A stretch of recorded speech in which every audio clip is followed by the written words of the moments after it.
talk about fasting. I know we briefly mentioned it the other day, and like I started to say, it is not something that comes easily, and it's something that I personally have to work towards too. So it definitely, I wouldn't recommend it if you haven't cleared your body out for a little while, because I'll give you my first experience when I fasted. I was so enthusiastic. I had learned all this amazing knowledge that I didn't know prior to this. And my first take about it was like, oh, how great would it be? I mean, I can fast. If anybody else is doing it, I can do it myself. Well, at the time, I ate predominantly vegan, and with a lot of like incorporations of raw, but predominantly vegan.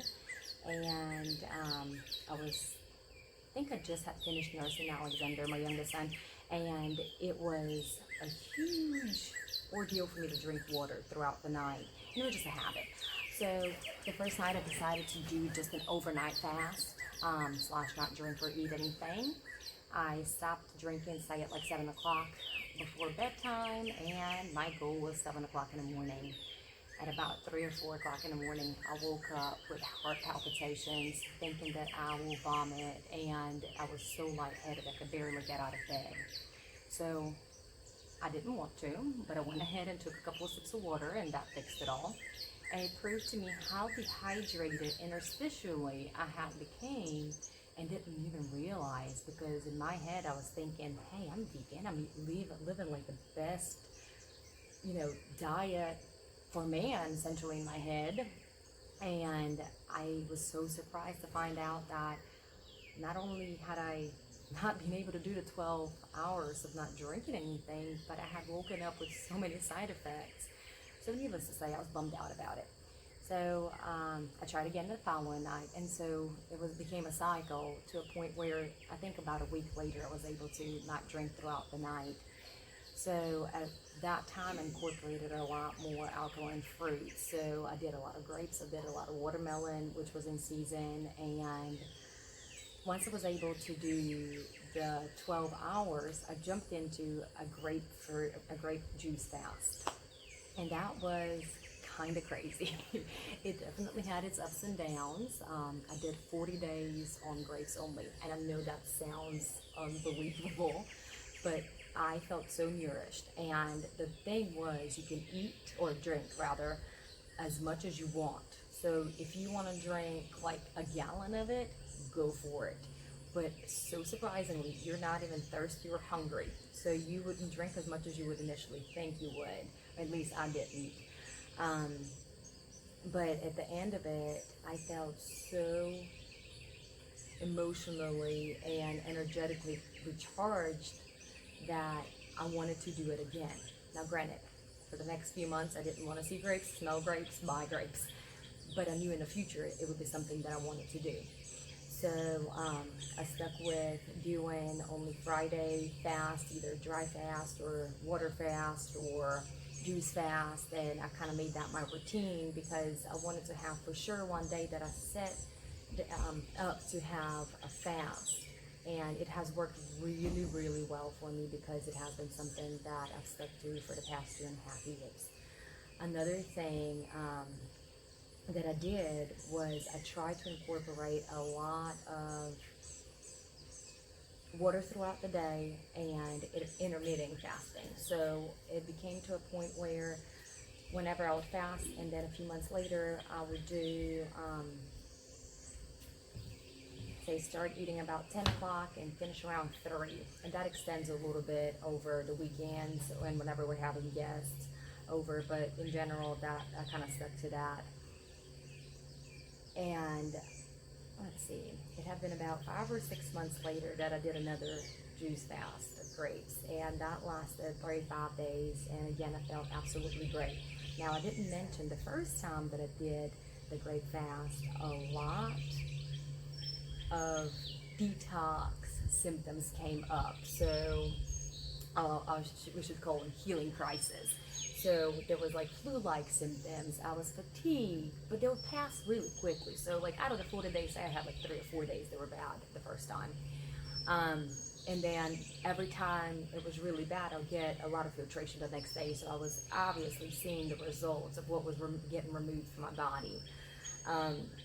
So long story short, moving on to the second fast, I didn't have any of those healing crises per se. I felt great all the time. I think I only had like one day that I felt tired, so I decided not to work out. And I was actually really proud of myself because I have worked out for so many years, Monday through Friday, no excuses, pregnant, throwing up, not feeling good, worked out through it all. And I mean, sick, it didn't matter. Like, I worked out, that was not an excuse for me not to get up and do something. So I was really proud of myself that I actually let myself not do my daily workout and overcome that obstacle emotionally and be okay with it. I know that sounds so bad, but it's just my life. Like, I was brought up that way, and I've worked out the majority of my life, really. So the third time I decided to do a fast, I said, I'm not going to set a date because I don't want to stick by a date. So I'm not going to do any of that. I'm going to, hey baby, I'm going to go ahead and start with a juice fast and juice whatever there is in season.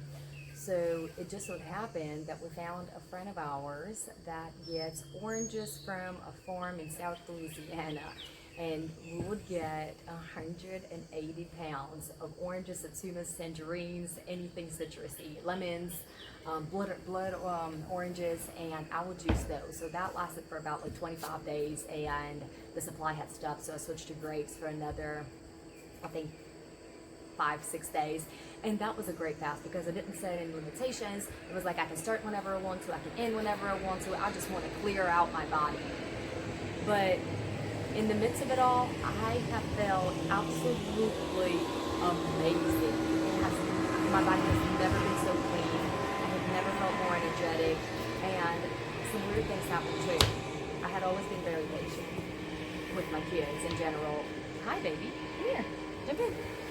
And that's Raiden. So, but I felt that this overall serenity set over me, and I was able to tolerate a whole lot more than I did before. My patience had skyrocketed, and whenever I've talked to people that have also done a lot of extended fasts, they have said the same thing. And I've actually went to Florida this past October and met a lot of people that were very familiar with the fast that I was doing, and they all had expressed something similar in their behavioral changes after and during this lifestyle. So it is fun, but like I said in the beginning, to wrap things up, it is not for everyone. It does take time. You do have to be motivated, and most of all, you do have to have a reason for why you're doing it. My reason is right next to me, but I don't know if I will be able to do it without him. But for everybody, it's something. So find your reason for whatever it is that you're doing, whether you're following a diet, you're not following a diet, make it your lifestyle, believe in it, and it'll be super easy. And again, it could be keto, it could be paleo, it could be eating nothing at all. Whatever works for you, believe in what you believe in, and listen to your body. It will tell you what you need and when you need it. And lastly, we overeat. That's one thing that amazes me every single time I do a fast. I'm like, how can this much food sustain me all day long without feeling any kind of hunger? And then other times, I'm like, you know, like say that you go out to a restaurant and you eat Chinese. How come every time you come home and eat Chinese, you feel like a pig and you want to pig out some more? How does it happen? We don't need that much food. We're just processed to think that we do, but in reality, we don't need that much to survive.